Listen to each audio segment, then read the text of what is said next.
Welcome to Vedic Wisdom Insights. Glory to my Guru Swami Mukundananda for showering his blessings on me and everybody.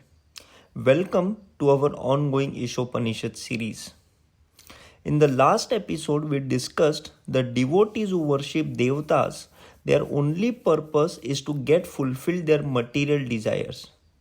However, instead of this, they should only worship Supreme Lord Krishna to go back to Godhead. Therefore, true devotees only worship ShreeKrishna. Let's begin with today's episode with verse 13. First, we will chant the mantra followed by translation. Please note the translation and explanation of mantras of Bhagavad Gita is taken from my Gurudev Swami Mukundananda, who has written the commentary on it. So the verse 13, Anyad evahu sambhavat, Anyad ahur asambhavat, iti susruma dhiranam, ye nastad vichachakshire. It is said that one result is obtained by worshipping the supreme cause of all causes, and that another result is obtained by worshipping what is not supreme. All this is heard from the undisturbed authorities who clearly explained it. Unless one hears from a bona fide acharya who is never disturbed by the changes of the material world, one cannot have the real key to transcendental knowledge. The bona fide spiritual master who has also heard the Shruti mantras or Vedic knowledge from his undisturbed acharya never presents anything that is not mentioned in the Vedic literature. In the Bhagavad Gita, chapter 9, 25 verse, worshippers of the celestial gods take birth amongst the celestial gods. Worshippers of the ancestors go to the ancestors. Worshippers of ghosts take birth among such beings, and my devotees come to me alone. Here also in Shree Isopanisad, it is clearly said that one achieves different results by different modes of worship. Nowhere in authentic scriptures it is said that one will ultimately reach the same goal by doing anything or worshipping anyone. Such foolish theories are offered by self-made spiritual masters who have no connection with the parampara, the bona fide system of disciplic succession. The bona fide spiritual master cannot say that all paths lead to the same goal and that anyone can attain this goal by his own mode of worship, of the demigods or of the supreme or whatever. Such mundane and compromising offers attract many foolish creatures who become puffed up with their manufactured methods of spiritual realization. The Vedic instructions, however, do not uphold them. Unless one has received knowledge from the bona fide spiritual master who is in the recognized line of disciplic succession, one cannot have the real thing as it is. When Lord Krishna was present on this earth, the Bhakti Yoga principles defined in the Bhagavad Gita had become distorted. Therefore, the Lord had to re-establish the disciplic system beginning with Arjun, who was the most confidential friend and devotee of the Lord. In Bhagavad Gita, chapter 4, verse 3, ShreeKrishna says, the same ancient knowledge of yoga, which is the supreme secret, I am today revealing unto you, because you are my friend as well as my devotee, who can understand this transcendental wisdom. In other words, only the Lord's devotee and friend can understand the Gita. This also means that only one who follows the path of Arjun can understand the Bhagavad Gita. Here the word Sambhavat by worship of the supreme cause is very significant. Lord Krishna is the original personality of Godhead and everything that exists has emanated from him. In the Bhagavad Gita, chapter 10, 8th verse, ShreeKrishna says, I am the origin of all creation.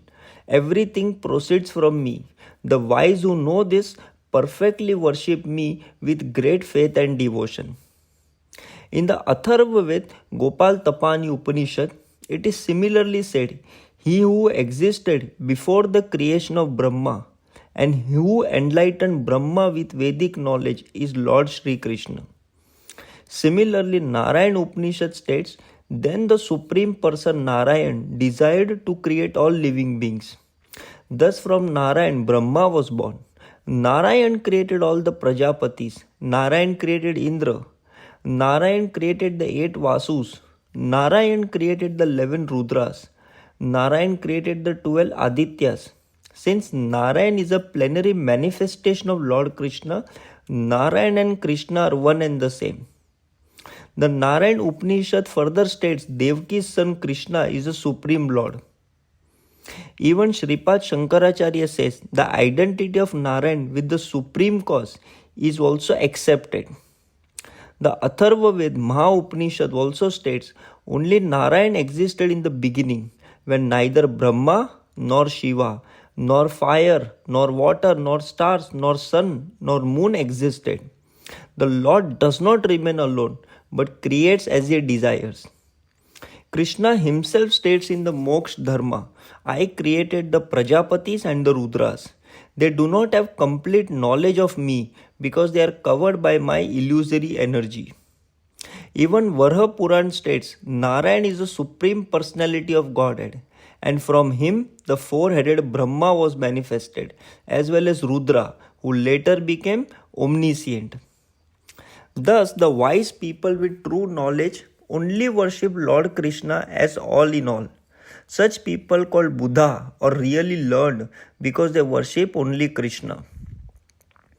The conviction that ShreeKrishna is established all in all, it is possible when one hears the transcendental message from the Guru with faith and love. One who has no faith in or love for Lord Krishna cannot be convinced of this simple truth. Those who are faithless, according to Bhagavad Gita, are described as Mudas. It is said that Mudas deride the personality of Godhead because they do not have complete knowledge from the undisturbed Acharya. One who is disturbed by the whirlpool of material energy is not qualified to become an Acharya. Before hearing the Bhagavad Gita, Arjuna was disturbed by the material whirlpool, by his affection for his family, society and community. Thus Arjuna wanted to run away from the battlefield and renounce his duty. But when he became Buddha, by hearing the Vedic knowledge of the Bhagavad Gita from Supreme Lord, he changed his decision and became a worshipper of Lord ShreeKrishna, who had himself arranged the battle of Kurukshetra. Arjuna worshipped the Lord by fighting his so-called relatives, and in this way he became a pure devotee of the Lord. Such accomplishments are possible only when one worships the real Krishna and not some fabricated Krishna invented by foolish men who are without knowledge of the intricacies of the science of ShreeKrishna described in the Bhagavad Gita and Srimad Bhagavatam. The living being is perpetually suffering in different types of bodies from the material miseries of birth, old age, disease and death. The human form of life offers one a chance to get out of this entanglement simply by re-establishing the lost relationship between the living entity and the Supreme Lord. The Lord comes personally to teach this philosophy of surrender unto the Supreme, the Sambhuta. Real service to humanity is rendered when one teaches surrender to and worship of the Supreme Lord with full love and energy. This is the key essence and central theme of this mantra. The Upanishads indirectly draw our attention to the primeval Lord, ShreeKrishna. But the Bhagavad Gita, which is a summary of all the Upanishads, directly points to ShreeKrishna. Therefore, one should hear about Krishna as he is by hearing from the Bhagavad Gita or Srimad Bhagavatam. And in this way, one's mind will gradually be cleansed of all the contaminated things. Srimad Bhagavatam further says, by hearing of the activities of the Lord, the devotee draws the attention of the Lord. Thus, the Lord, being situated in the heart of every living being, helps the devotee by giving him proper directions. Srimad Bhagavatam also says, any low-born person can be purified by the guidance of a pure devotee of the Lord, for the Lord is extraordinarily powerful. When one attains Brahmanical qualifications, he becomes happy and enthusiastic to render devotional service to the Lord. Automatically, the science of God is unveiled before him. By knowing the science of God, one gradually becomes freed from material attachments and one's doubtful mind becomes crystal clear by the grace of the Lord. One who attains this stage is liberated soul and can see the Lord in every step of life.